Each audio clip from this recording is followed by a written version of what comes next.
আসসালামু আলাইকুম। আগামী ৭ মার্চ, ১৭ই মার্চ এবং ২৬শে মার্চ নাকি আওয়ামী লীগের নেতাকর্মীরা সর্বশক্তি নিয়ে রাজপথে নামার প্রস্তুতি নিতে শুরু করেছেন। এবং এই প্রস্তুতি কেন? দলীয় সভানেত্রী শেখ হাসিনা নাকি এমন নির্দেশনা দিয়েছেন। তিনি বলছেন যে ওই দিনগুলো যাবতীয় বাধা বিপত্তি উপেক্ষা করে গলি থেকে রাজপথ সর্বত্র নেতাকর্মীদের নামতে হবে। তিনি মঙ্গলবার আওয়ামী লীগের ওয়ার্কিং কমিটির বেশ কিছু শীর্ষস্থানীয় নেতার সঙ্গে যে ভার্চুয়ালি বৈঠক করেছেন, সেই বৈঠকে তিনি যে বক্তব্য দিয়েছেন তার আরও কিছু অংশ ভারতীয় কোনো গণমাধ্যমে এসেছে। এবং কেন এই 3 দিনকে বেছে নেওয়া? খুব স্বাভাবিকভাবে আমরা বুঝতে পারি যে ২৬শে মার্চ আমাদের স্বাধীনতা দিবস, ৭ মার্চ বঙ্গবন্ধুর যে ঐতিহাসিক ভাষণ রেসকোর্স ময়দান থেকে তৎকালীন সময়ে পূর্ব পাকিস্তানের সময় বাঙালির মুক্তির জন্য, স্বাধীনতা সংগ্রামের জন্য, এবং ১৭ই মার্চ তো বঙ্গবন্ধুর জন্মবার্ষিকী। এই 3 দিনকে বেছে নেওয়ার যথেষ্ট কারণ রয়েছে। অনেকে মনে করেন যুক্তিসঙ্গত কারণ রয়েছে। শেখ হাসিনা ওই বৈঠকে যেটি বলছেন তা হচ্ছে যে আমি আশা করব বর্তমান সরকার আওয়ামী লীগের উপর থেকে নিষেধাজ্ঞা প্রত্যাহার করে নেবে। তারা সে পথে না হাঁটলে আমাদেরকেও কর্মসূচি নিতে হবে। আমাদের ধারণা ছিল যে এরই মধ্যে সম্ভবত কোনো এক ধরনের গ্রিন সিগন্যাল পেয়েছে, বা ভারতের কোনো গণমাধ্যম দাবি করছে যে গ্রিন সিগন্যাল পেয়েছে। এর বাইরে শেখ হাসিনা থেকে শুরু করে সজীব ওয়াজেদ জয়, তারা দুজনই একাধিকবার আমাদের প্রধানমন্ত্রী তারেক রহমানের প্রতি আহ্বান জানিয়েছেন আওয়ামী লীগের রাজনৈতিক কর্মকাণ্ডের উপরে যে নিষেধাজ্ঞা রয়েছে সেগুলো প্রত্যাহারের জন্য। তার মানে কি এখনও কোনো ধরনের সমঝোতা হয়নি? সমঝোতা তো হওয়ার কথা, আমরা যেগুলো শুনে আসছিলাম। নাকি এগুলো এক ধরনের রাজনৈতিক কৌশল, যে সরাসরিভাবে না বলে, এবং যেহেতু বিএনপিও এক ধরনের চাপের মুখে রয়েছে, থাকারই কথা, আওয়ামী লীগকে ফ্যাসিস্ট বলে অভিহিত করা হচ্ছে, সেই দলের রাজনৈতিক কার্যক্রম নিষিদ্ধ রয়েছে নির্বাহী আদেশে, তো ক্ষমতায় এসেই সরাসরি এক কলমের খোঁচায় সেই নিষেধাজ্ঞা তুলে নেওয়া হবে, বা তুলে নিলে সেটির রিপারকেশন কী ধরনের হয় অন্যান্য রাজনৈতিক দলের মধ্যে, সেগুলোও নিশ্চয়ই ভাববার কথা বিএনপির। আমরা আসলে কোনোটাই নিশ্চিত নই। তবে দুই দলের শীর্ষ নেতাদের যে ধরনের বক্তব্য, যে ধরনের কথাবার্তা গত মাস 2-1 ধরে আমরা শুনছি, তাতে দুই দলের প্রতি নমনীয় আচরণ করছে, এক ধরনের শ্রদ্ধাবোধের জায়গা থেকে তারা বক্তব্যগুলো দিচ্ছে। তো হয়তো কৌশলের অংশ হিসেবে তারা এইভাবে কথাগুলো বলছে আওয়ামী লীগের নেতাকর্মীরা। শেখ হাসিনা বলছেন যে কোনো দলের কার্যক্রমের উপর নিষেধাজ্ঞা বলবৎ থাকলেই সেই দলের কর্মীরা স্বাধীনতা দিবস সহ গুরুত্বপূর্ণ জাতীয় দিনগুলো উদযাপন করতে পারবে না, এরকম কোনো বিধিনিষেধ আরোপ করা যায় না। যেখানে জেলখানাতেও যারা দোষী সাব্যস্ত এবং বিচারাধীন বন্দীরা, তারাও স্বাধীনতা দিবস, বিজয় দিবস উদযাপন যদি করে থাকতে পারেন, তাহলে আওয়ামী লীগের নেতাকর্মীরা পারবেন না কেন? এই কথাই খুবই যৌক্তিক। আমাদের স্বাধীনতা দিবস, বিজয় দিবস বা শহীদ দিবস, এগুলো তো আমাদের রাষ্ট্রীয় কর্মসূচি, আমাদের রাষ্ট্রীয় প্রোগ্রাম, আমাদের সামাজিক কর্মসূচিতে পরিণত হয়ে গেছে। এখানে দল মত দেখলে তো হবে না। যেমন এইবার 21শে ফেব্রুয়ারিতে ফুল দিতে গিয়ে, শহীদ মিনারে পুষ্পস্তবক অর্পণ করতে গিয়ে অনেকেই বাধার সম্মুখীন হয়েছেন আওয়ামী লীগের নেতাকর্মীরা। এটাতে কোনো রাজনৈতিক কর্মকাণ্ড ছিল না, কেন এগুলো করতে হবে? আমরা দেখেছি ডক্টর ইউনূসের জঙ্গি শাসনের সময় তো একেবারে কেউ পথেই নামতে পারেনি এইসব কর্মসূচিতে, কিন্তু সেই ধারা কেন এখনও অব্যাহত থাকবে? খুব স্বাভাবিক প্রশ্ন। ১৭ই মার্চ কিংবা 15ই আগস্ট বঙ্গবন্ধুর জন্মবার্ষিকী বা মৃত্যুবার্ষিকীতে আমরা দেখেছি ডক্টর ইউনূসের জঙ্গি শাসনের সময় কী অবস্থা হয়েছে ধানমন্ডি 32 নম্বরে। একেবারে বলতে গেলে বিরান ভূমি, সেখানে কেউ শ্রদ্ধা জানাতে গেছেন কোনো নস্টালজিক জায়গা থেকে, অন্তত ওই স্থানে গিয়ে দুটো ফুল নিবেদন করবেন কেউ, তাদেরকে মবের শিকার হতে হয়েছে, পুলিশ আটক করেছে, অনেক কিছুই তো হয়েছে। এই কাজগুলো কেন এখনও চলবে? দলীয় মিটিং মিছিল বন্ধ থাকতেই পারে, যেহেতু এখনও পর্যন্ত নির্বাহী আদেশে সব ধরনের রাজনৈতিক কর্মকাণ্ড নিষিদ্ধ, কিন্তু এই সব জায়গায় কেন স্বৈরাচারী মনোবৃত্তির প্রকাশ ঘটবে?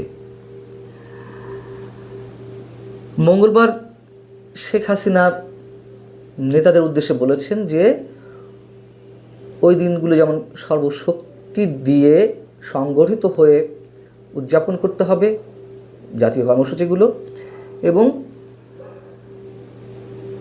গলি থেকে রাজপথ সর্বত্র স্বাধীনতা দিবসের বেদি বানিয়ে শ্রদ্ধা জ্ঞাপন করতে হবে, শ্রদ্ধা নিবেদন করতে হবে ধানমন্ডি 32-এ বঙ্গবন্ধুর বাড়ি এবং গোপালগঞ্জের টুঙ্গিপাড়ায় তার সমাধি ক্ষেত্রে। আওয়ামী লীগ নেতাদের অনেকেই দাবি করছেন যে তাদের দলীয় সভানেত্রী অনেক ভেবেচিন্তে একটা কৌশলী সিদ্ধান্ত নিয়েছেন এই 3 দিবসকে কেন্দ্র করে। তিনি বুঝে নিতে চান যে বাংলাদেশের জাতীয় জীবনের সঙ্গে জড়িয়ে থাকা এই যে 3টি দিবস, এটি উদযাপনে তারেক রহমানের প্রশাসন এবং বিএনপি আওয়ামী লীগের নেতাকর্মীদের কতটা বাধা দেয়, এবং তাদের দাবি যে এই 3 দিবসের কর্মসূচিতে যদি আওয়ামী লীগের নেতাকর্মীরা নামতে পারে তাহলে সেটি হয়তো বিএনপি সরকারের উপরে কিছুটা হলেও চাপ পড়বে। এগুলো তাদের রাজনৈতিক হিসেব নিকেশ থেকে কথাবার্তা, কিন্তু আমরা সাদা চোখে যা দেখছি, যেখানে আমি বলছিলাম যে গত 2 মাস 2 দলের শীর্ষ নেতাদের যে বক্তব্য, যে আচরণ, তাতে অনেকখানি নমনীয়তা প্রকাশ পাচ্ছে, এবং বিএনপি শুরু থেকে বলে আসছে যে তারা কোনো রাজনৈতিক দলকে নিষিদ্ধ করার পক্ষে নয়, অথবা সজীব ওয়াজেদ জয় কিংবা সাইমা ওয়াজেদ পুতুল তারা দেশে এসে রাজনীতি করতে পারেন যদি দেশের মানুষ মেনে নেয়। তারেক রহমান এই ধরনের বক্তব্য দিয়েছেন আন্তর্জাতিক গণমাধ্যমের কাছে। সেইখানে আমরা দেখছি বিভিন্ন ক্ষেত্রে আবারও মব শুরু হয়েছে। এর আগে আমি একাধিক কন্টেন্টে আপনাদের বলেছি, আপনারা নিজেরাও জানেন বরিশালে কি হলো। আওয়ামী লীগের কয়েকজন নেতাদের বা নেতাকর্মীদেরকে জামিন দেওয়ার কারণে সেখানকার সংশ্লিষ্ট বিচারকের উপরে অনেকখানি মব ক্রিয়েট করা হলো। এজলাসের মধ্যে ঢুকে বিএনপিপন্থী আইনজীবীরা থ্রেট করলেন, এজলাসের বেঞ্চ ভাঙচুর করলেন। আবার অদ্ভুত এক নির্দেশনা এলো, মানে বিস্ময়কর এক নির্দেশনা, যেটি গণমাধ্যমেও এসেছে। রাজশাহী রেঞ্জের ডিআইজি মিস্টার শাহজাহান, মোহাম্মদ শাহজাহান সাহেব, তিনি রিটেন দিয়েছেন, লিখিত নির্দেশনা দিয়েছেন যে আওয়ামী লীগের কোনো নেতাকর্মী যারা আটক রয়েছেন, কারাগারে রয়েছেন, তারা কেউ জামিন পেলে তাদেরকে আবারও শোন অ্যারেস্ট দেখাতে হবে, অন্য কোনো মামলায় আটক দেখিয়ে কারাগারে প্রেরণ করতে হবে। এটি কোন ধরনের নির্দেশনা? আমি আবারও বলছি যে হ্যাঁ, আওয়ামী লীগের সময় আমরা দেখেছি যে বিএনপি বা অন্য কোনো বিরোধী দলের নেতাকর্মীরা জামিন পাওয়ার সঙ্গে সঙ্গে সাদা পোশাকে পুলিশ তাদেরকে আটক করেছে, আবার কারাগারে পাঠিয়েছে শোন অ্যারেস্ট দেখিয়ে। সেগুলো তো গোপনে গোপনে চলেছে, সেগুলো নিয়ে কম সমালোচনা হয়নি। কিন্তু এখন একেবারে ওপেন নির্দেশনা দিয়ে এই ধরনের কার্যক্রম চালাতে হবে, কোনো ধরনের রাগ ঢাক থাকছে না। এই যদি অবস্থা হয় তাহলে আমরা যা সাদা চোখে দেখছি, যা বুঝতে পারছি, সবই কি ভুল? নাকি আমরা এই প্রশ্ন তুলব যারা এই কাজগুলো করছেন, যেমন বরিশালে বিএনপিপন্থী আইনজীবীরা যে কাজটি করলেন, অথবা এই যে রাজশাহী রেঞ্জের ডিআইজি মোহাম্মদ শাহজাহান তিনি যে নির্দেশনা দিলেন, এগুলো কোনো গুপ্ত সংগঠনের হয়ে কেউ ইচ্ছাকৃতভাবে এই কাজগুলো করছে কি না বিএনপিকে বিপদে ফেলার জন্য? আমরা তখনই নিশ্চিত হব যে না, এগুলো কোনো গুপ্ত সংগঠন হয়ে কোনো কাজ নয়, যদি কিনা বিএনপির হাইকমান্ড থেকে, বিএনপির শীর্ষ নেতৃত্বের জায়গা থেকে এসব বিষয়ে আপত্তি জানিয়ে কোনো বক্তব্য যদি না দেওয়া হয়। আওয়ামী লীগ রাজনীতিতে ফিরবে, এটি বাস্তবতা, এটাই বাস্তবতা।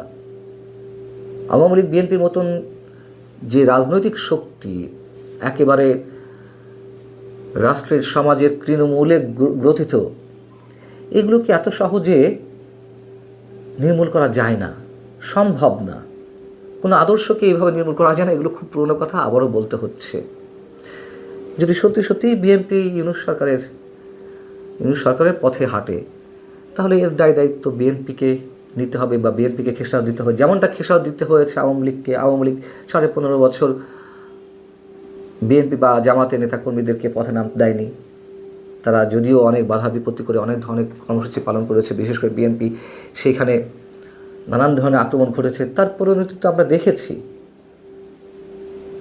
এই ইতিহাস বিএনপি মনে রাখবে না, তারেক রহমান নিজেকে 17 বছর ধরে প্রস্তুত করেছেন, তিনি এইগুলো মাথা রাখবেন না, এটি হতে পারে না। দেখা যাক সামনের দিনগুলোতে কী হয়। ভালো থাকুন সবাই, আল্লাহ হাফেজ।